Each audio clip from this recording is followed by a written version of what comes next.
James Island Town Council met to discuss a hot topic issue among community members, storing up some concerns. The cost sharing agreement between the town of James Island and the James Island Public Service District comes to an end after 6 years. Every year, the town sent a certain amount of money to subsidize PSD taxes for community members. The PSD delivers water, sewer, and fire services throughout the island. Our Caroline Spikes was there at this meeting. It's very convoluted, but she's breaking down what this means for those in the community. Person after person spoke at public comment tonight, majority of whom were against the council's decision to get rid of that cost agreement that was originally signed back in 2019.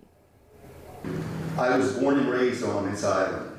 We the people are angry at the arrogance imposing taxes on families after an insane inflation of the last 4 years.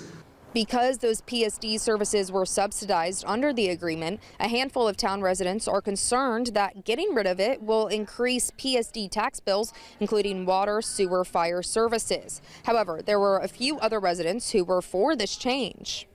And I'm thankful for that, don't get me wrong, and I want it to stay like that. I don't want it to go all the way up, but at the same time, you have to understand that there is a cost to living.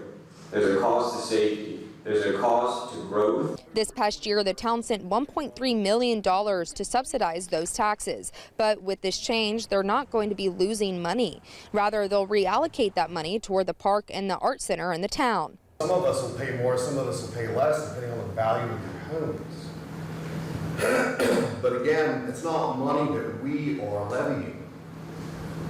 It's rates and millage that the PSD has levied that we have been subsidizing. And I say we, I mean all of us in the industry. When it came to vote to give the mayor authority to make the call, the council voted 4-1, with one councilman opposing. I'm not sure. We'd have to do an amendment. I'm not sure how this would be handled since it is all new territory. But again, this is a complicated plan. I do agree with that. But it was a plan that I believe benefited a lot of people. During the discussion, majority of the council members repeatedly said they wanted to remain frugal with their money and funds while still providing for the community. In fact, many of them said going away with this agreement won't be as destructive as it sounds when comparing James Island to other nearby cities and towns. For now, reporting on James Island, I'm Caroline Spikes, Live 5 News. For those driving